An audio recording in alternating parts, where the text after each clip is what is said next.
Good evening. So, chapter 18 and 19 got a glimpse of the creation and functions of administrative agencies, limitations on administrative agency powers, state and local administrative agencies, and global dimensions of administrative agencies. So, to start out, administrative law is any rule that directly or indirectly affects an administrative agency. A procedural rule is a rule that governs the internal processes of an administrative agency. And a substantive rule is a rule that creates, defines, or regulates the legal rights of administrative agencies and the parties that they regulate. So, what is an administrative agency? Any body that is created by the legislative branch to carry out specific duties. An independent administrative agency is an agency whose appointed heads and or members serve for fixed terms and cannot be removed by the president except for reasons defined by Congress. So the power is not within the president, it's within the Congress. But on the other hand, there is an executive administrative agency, so kind of the opposite. An agency located within the department of the executive branch of government. Therefore, the heads and appointed members serve at the pleasure of the president's discretion. Here are some federal administrative independent agencies the book had listed, quite a few.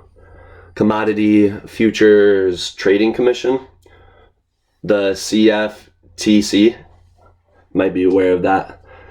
The Consumer Product Safety Commission, the CPSC, the Equal Employment Opportunity Commission, the EEOC, the Federal Communications Commission, the Federal Trade Commission, the National Labor Relations Board, the National Transportation Safety Board, the Nuclear Regulatory Commission, and the Securities and Exchange Commission. And then here are some of the federal administrative executive agencies listed in the book. Just to shorten it up, I had listed a few such as the FDIC, the Federal Deposit Insurance Corporation, the GSA, General Services Administration, the IDCA, International Development Corporation Agency, NASA, the National Science Foundation, the Veterans Administration, and the Department of Homeland Security. When talking about the creation of administrative agencies, the book had covered topics such as enabling legislative, executive, and judicial power. I'm sorry. Let me rerun that back. Got a little jumbled. When talking about the creation of administrative agencies, the book had covered topics such as legislative, executive, and judicial power. An Administration Procedure Act is the law that establishes the standards and procedures that federal administrative agencies must follow in their rulemaking and adjudicative functions.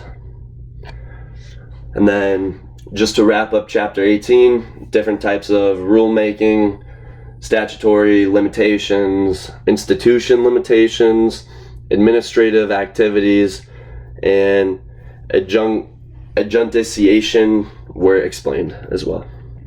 So, wages and hour laws begun chapter 19, and then dig into unemployment, compensation, Consolidated Omnibus Budget Reconciliation Act of 1985, Workers' Comp laws, of course, the Family and Medical Leave Act of 1993, which I'll discuss more on, along with discussing more on the Occupational Safety and Health Act of 1970. And later on in chapter 19, we learn more about the employee privacy rights, immigration law, and global dimensions of the employment relationship. Chapter 19 stuck out to me. The visual aid provided, I thought it was pretty cool. being the rights under the Fair Labor Standards Act poster revised in July of 2009. I thought that was a cool visual, kind of gives insight. And then the chapter had went on to continue by giving a basis of what recoverable benefits are, the claim process, and benefits of the workers' comp system, which are all important for employees in a business.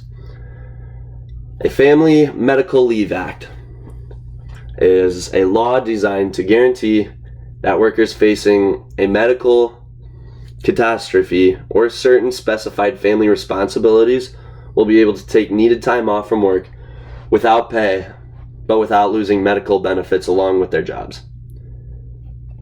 The chapter went on to really elaborate on the FMLA, the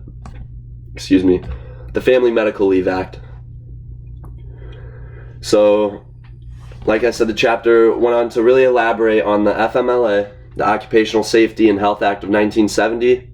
The Occupational Safety and Health Act of 1970 is a regulatory act designed to provide a workplace free from recognized hazards that are likely to cause death or serious harm to employees, which would then provide that workers' comp. Thank you for your time. Have a nice night.